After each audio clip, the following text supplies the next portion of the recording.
years, Merrill Lynch raised over $50 billion for communications companies around the globe. We connect investors to opportunities and the people of the world to each other. For them, it makes a difference. The difference is Merrill Lynch. The pitch that perplexes is our salute to the start of the baseball season this weekend. Here's a little quiz. Which active Major League pitcher has won the most games? Jack Morris, Dwight Gooden, or Roger Clemens? Which player put in the most years in the big leagues? Lou Gehrig, Cal Ripken, or Pete Rose? The answer to each of the above is none of the above. The answer to both questions is Charlie Huff. It's hard to do. Not too many people in the world know how to teach it. Who can tell you how to throw a knuckleball, what it feels like to throw a knuckleball? It darts and it dances, and nobody in the ballpark knows what it'll do on the way to the plate, including the guy who throws it. It is baseball's most tantalizing pitch, the knuckleball. The whole idea of a knuckleball is to throw a ball that doesn't spin. Goes up there, dead. That's Hoyt Wilhelm, the dean of the knuckleball pitchers, the first of that small band of practitioners to make it to baseball's Hall of Fame. And this is one of his protégés, Charles Oliver Huff of the Florida Marlins.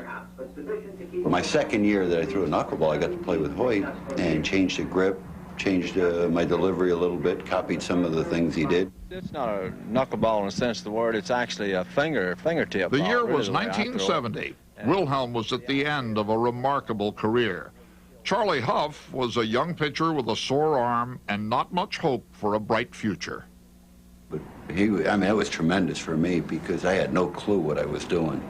I could throw a decent knuckleball, but I had no idea how to pitch with it, and he taught me how to pitch with it. Left flexor, left leg forward.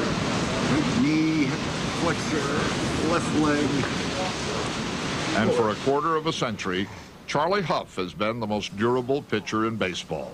This spring marks his 25th season in the big leagues. If I didn't have these real long legs, it would be easy. He is 46 years old.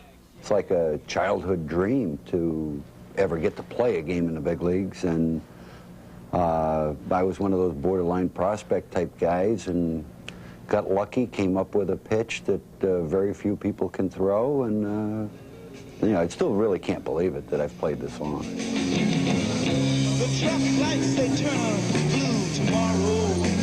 Take a look around the Florida clubhouse to see how long it's been. The tiny island says, How young do your teammates look to you, Charlie? They're much closer to my kids' age than my age. I relate more with the staff ages, the manager and our coaches, and I'm about 10 years older than our general manager, so I tend to relate more to that era guy than the guy today, but being around these guys keeps you young. Yeah, you can lose them though, easy. What? You can lose the guys easy. Both Charlie Huff and Hoyt Wilhelm seem to have tapped into Ponce de Leon's fountain. Wilhelm, now 70 years old, is a minor league pitching coach for the Yankees. He pitched in more than 1,000 games before he was done, a major league record. And he was still pitching until 1 month shy of his 49th birthday, he was released by his 9th big league team. People were always giving up on him, a fact not lost in his message to today's prospects. But hey, just because this organization's given up on you, it's not 100% sure. I mean, nobody can be 100% sure because I'm a living example. I was released off of a Class D club one time, which was the bottom rung in professional baseball. I was released off of that club, and they took me back in about 3 weeks, and I wound up pitching my way to the Hall of Fame. And the pitch that got him there was the knuckleball.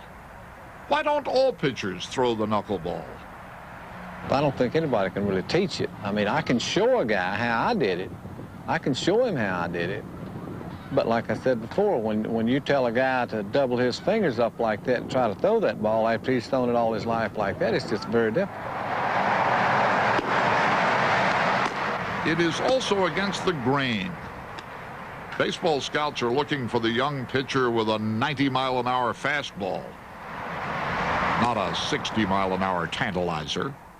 So nobody's looking for a guy like me. Nobody goes out and looks for a trick pitch, a knuckleball pitcher. Many managers and organizations may think that it messes you up.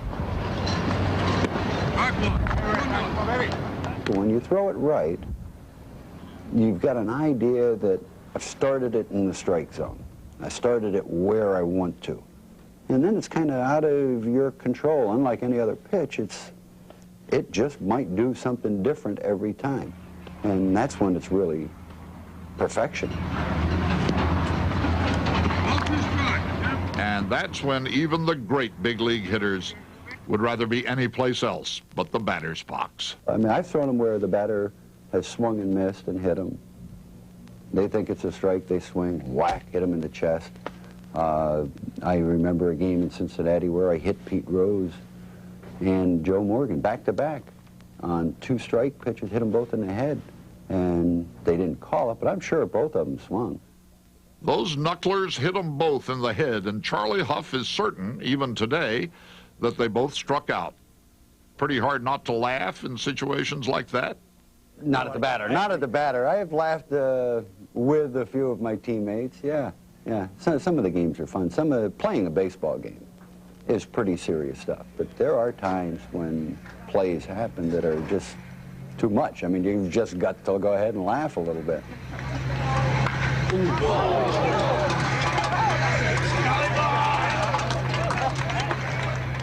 The Florida Marlins will pay Charlie Huff $1 million to be one of their starting pitchers this year.